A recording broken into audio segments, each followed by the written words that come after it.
یہ مہر نبوی شیلڈ جو ہے یہ انور مقصود صاحب کو پیش کی گئی اور جو کہ ہماری قومی صدر ہمدرد نونہال اسمبلی سعدیہ راشد صاحبہ نے یہ شیلڈ پیش کی کیونکہ وقت کی کمی تھی اور انور مقصود صاحب کو ایک ریکارڈنگ پر پہنچنا تھا. اس وجہ سے ہم نے تقریب کا جو پیٹرن ہے اسے چینج کیا اور اپنے مہمان خصوصی کو یہاں پہلے دعوت دی. لیکن اب ہم جو ہمارا یہ تقریب ہے اسے ہم مزید آگے بڑھانا چاہیں گے. ہمارے درمیان موجود ہیں حکیم محمد عثمان جو کہ 9 جون 1985 ہمدرد فاؤنڈیشن میں ان کا پہلا دن تھا. فیلڈ آفیسر کی خدمات کا آغاز کیا. دفتری امور میں اپنے اپنے ڈائریکٹر جناب تصویر حسین حمیدی صاحب کی بھرپور معاونت کے علاوہ زیادہ تر آؤٹ ڈور مصروفیات میں مصروف رہے. اپنے تئیں خوب محنت کی, گھڑی کی سوئیاں دیکھے بغیر شب و روز کام کیا. نتیجتاً 1996 میں ڈپٹی ڈائریکٹر کے منصب تک پہنچے. سن 2000 میں اپنے ڈائریکٹر کے انتقال کے بعد محترمہ سعدیہ راشد صاحبہ کی اجازت سے شعبہ پروگرامز کے سربراہ کی حیثیت سے تادم رخصت کام کرتے رہے. معمول کی ریٹائرمنٹ سن 2014 میں ہوئی. اس کے بعد دسمبر 2019 کانٹریکٹ کی بنیاد پر خدمات انجام دیتے رہے, جس میں آخری 1 سال میں ادارہ سعید کی نگرانی بھی شامل ہے. جنوری سن 2020 میں فراغت کا پروانہ ملنے کے بعد گھر واپسی ہوئی.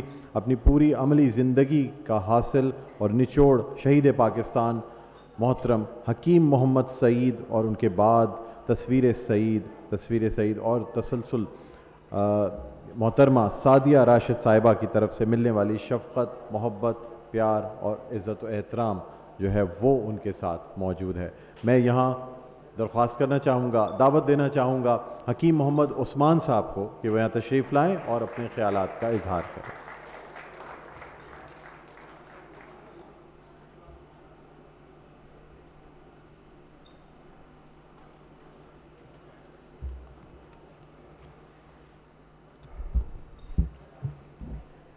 اعوذ باللہ من الشیطان الرجیم. بسم اللہ الرحمن الرحیم.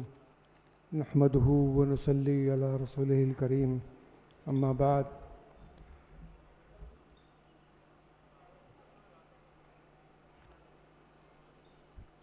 تصور سعید, تصویر سعید, تسلسل سعید, محترمہ سعدیہ راشد صاحبہ, بہت محترم جناب ڈاکٹر حکیم عبدالحنان صاحب, انور مقصود صاحب جا چکے ہیں, محترمہ ڈاکٹر ثنا غوری صاحبہ.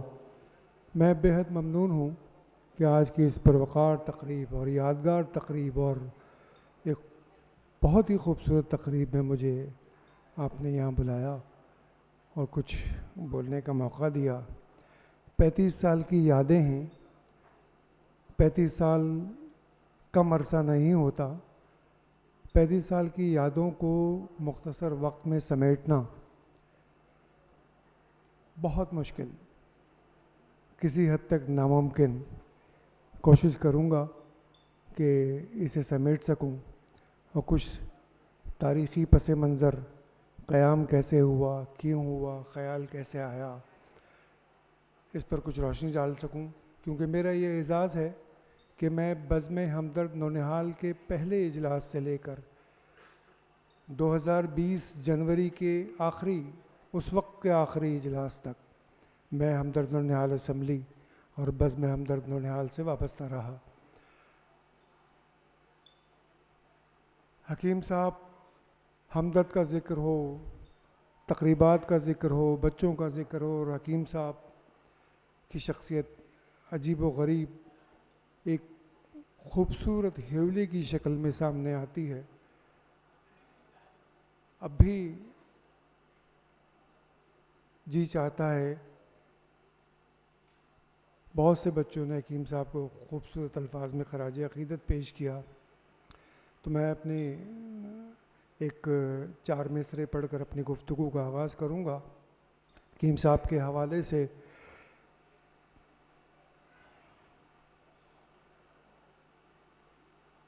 اگرچہ وقت کی رفتار ایک لمحہ نہیں ٹھہری، اگرچہ وقت کی پرکار ایک لمحہ نہیں ٹھہری، تیرے لہجے کی خوشبو سے معطر ہے فضا اب تک، تیرے لہجے کی خوشبو سے معطر ہے فضا اب تک، در و دیوار میں محفوظ ہے تیری صدا اب تک، اگرچہ وقت کی پرکار ایک لمحہ نہیں ٹھہری، ہے پھر بھی نامکمل زندگی کا دائرہ اب تک۔ آپ میں سے بہت سے لوگوں نے ایک دانشور کا یہ قول ضرور سنا ہوگا کہ سیاستدان کی نظر آئندہ انتخابات پر ہوتی ہے اور رہنما اور لیڈر کی نظر آئندہ نسلوں پر ہوتی ہے۔ تو حکیم صاحب پاکستان کے وہ عظیم رہنما اور لیڈر تھے جن کی ہمیشہ نظر آئندہ نسلوں کی تربیت پر رہی، ان کی ذہن سازی پر رہی۔ یہ خوبصورت جملہ آپ دعوت نامے پر دیکھ رہے ہوں گے کہ نونہالان پاکستان، تعمیر اذہان اور حکیم محمد سعید کا عزم عالی شان، یہ ان کی زندگی کا مقصد بن گیا تھا۔ حکیم صاحب کی زندگی کو میں نے بہت غور سے دیکھا۔ مجھے اعزاز حاصل ہے کہ میں تقریباً 13.5-14 برس تک حکیم صاحب کے ساتھ کام کیا، ان کی زیر سرپرستی، اور بہت قریب سے ان کو دیکھنے کا موقع ملا۔ میری ایک عادت تھی کہ میں حکیم صاحب کی ہر چیز کو آبزرو کرتا تھا، ان کے اٹھنے بیٹھنے کو، ان کے کھانے پینے کو، ان کی قول اور فعل کو میں بڑے غور سے آبزرو کیا کرتا تھا۔ میں نے حکیم صاحب کی پوری زندگی میں 3 چیزیں جو دیکھیں، خاص طور پر میں مختصراً بتانا چاہتا ہوں کہ ایک اچھے اور سچے امتی کی حیثیت سے، حضور اکرم صلی اللہ علیہ وسلم کے ایک سچے اور اچھے امتی کی حیثیت سے جو میں نے 3 چیزیں نوٹ کی، وہ حکیم صاحب میں بدرد عتم موجود تھی۔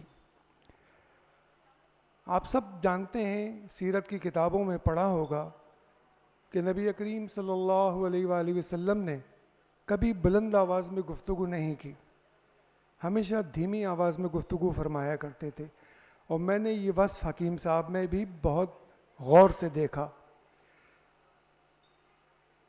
حضور اکرم صلی اللہ علیہ وآلہ وسلم نے کبھی آواز والی ہنسی نہیں، قہقہہ جسے ہم کہتے ہیں، وہ کبھی نہیں فرمائی، ہمیشہ اچھی سے اچھی خوشی کی بات پر زیر لب تبسم فرمایا۔ میں نے یہ صفت بھی حکیم صاحب میں بڑے غور سے دیکھی۔ حکیم صاحب کبھی کبھی بہت خوشی کی بات، کوئی ساتھی، کوئی دوست اگر کوئی اچھا سا واقعہ سنا دے، لطیفہ سنا دے، تو حکیم صاحب زیر لب تبسم فرمایا کرتے تھے۔ اور تیسری بڑی خوبی، حضور اکرم صلی اللہ علیہ وسلم بلا تفریق رنگ و نسل، بلا تفریق مذہب بچوں سے بہت پیار کرتے تھے۔ میں نے یہ خوبی حکیم صاحب میں بڑی شدت سے محسوس کی۔ حضور اکرم صلی اللہ علیہ وسلم ایک دفعہ عصر کی نماز کے بعد ساتھیوں کے ساتھ سیر کے لیے نکلے ہوئے تھے مدینہ منورہ کے مضافات میں، تو کچھ بچے کھیلتے ہوئے نظر آئے تو آپ ان کے پاس بیٹھ گئے۔ تو ایک بہت چھوٹا بچہ جو کھیل میں شریک نہیں تھا، ادھر ادھر گھوم رہا تھا، آپ نے اشارے سے بلایا تو وہ آیا اور آپ صلی اللہ علیہ وسلم کی گود میں بیٹھ گیا۔ وہاں سے ایک صحابی کا گزر ہوا اور کہا یا رسول اللہ، یہ بچہ یہودی ہے۔ تو آپ صلی اللہ علیہ وسلم کا چہرہ غصے سے سرخ ہو گیا۔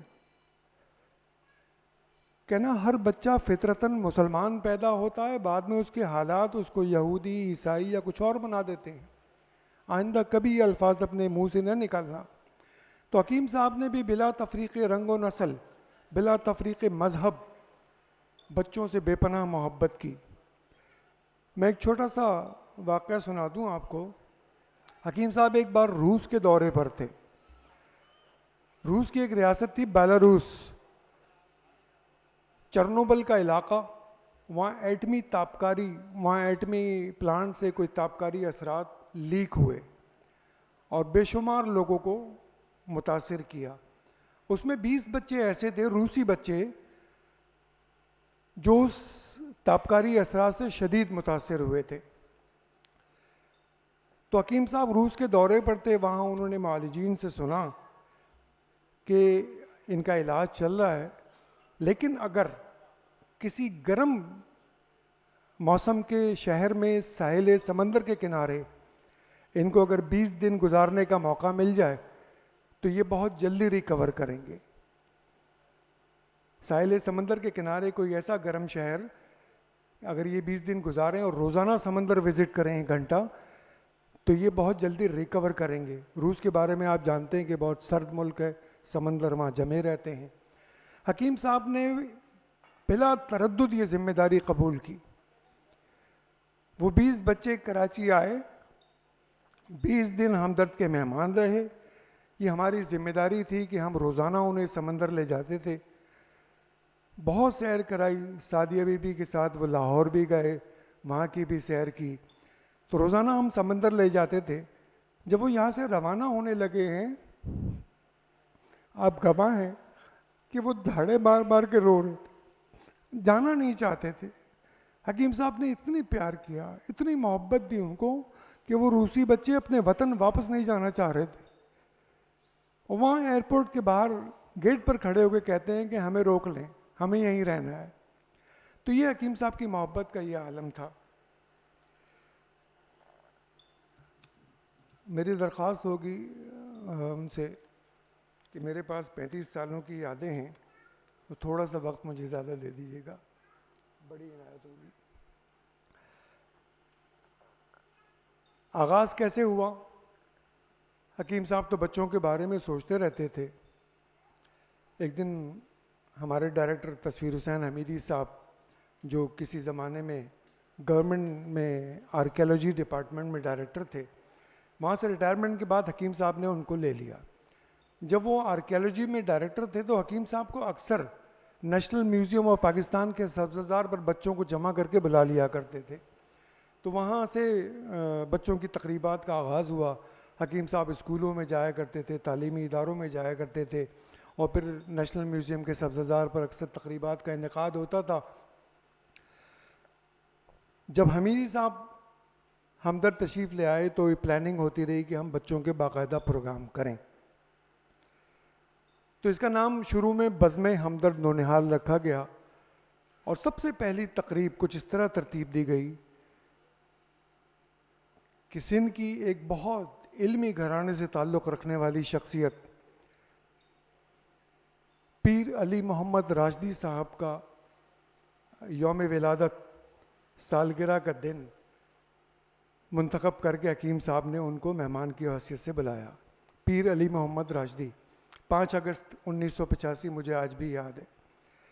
2-3 مہینے پہلے میں ہمدرد میں آیا تھا، غالباً 9 جون 1985، اور 5 اگست 1985 کو بزم ہمدرد نونہال کا پہلا پروگرام ہوا، جس میں پیر علی محمد راشدی کی سالگرہ منائی گئی. بچوں نے ٹوٹے پھوٹے الفاظ میں اپنے خیالات کا اظہار کیا، اور اس کے بعد ملک کی دیگر بڑی بڑی شخصیات، خاص طور پر کراچی کی ڈاکٹر سلیم الزما صدیقی، محترم شان الحق حقی، اور اس پائے کے بڑے علماء اور فضلاء، حکیم صاحب ان کی سالگرہ والے دن بلاتے، ان کی سالگرہ مناتے، کیک کٹتا، اور بچے کچھ نہ کچھ بولتے. کبھی فی البدی کوئی موضوع دے دیا، کبھی مقابلہ معلومات عامہ دے دیا. تو یہ سلسلہ اس طرح چل پڑا. اس کے بعد کراچی کے بعد اس کا دائرہ وسیع کرتے ہوئے حکیم صاحب لاہور، پنڈی اور پشاور تک پہنچے، اور وہاں بھی اس سلسلے کا آغاز کیا. اس کے بعد باقاعدہ ایک ترتیب کی شکل میں کہ موضوع دیا جانے لگا، اور پھر تقاریر ہونے لگیں، اول دوئم سوئم انعامات دیے جانے لگے، اور یہ سلسلہ اس طرح چل پڑا. 1994 میں نومبر دسمبر 1994 میں حکیم صاحب کو خیال آیا کہ اس فورم کو کچھ تبدیلی کی جائے اور اسے ایک اسمبلی کی صورت دی جائے. تو اس وقت پھر ہمدرد نونہال اسمبلی جنوری 1985. اچھا نہیں. تو جنوری 1995 میں ہمدرد نونہال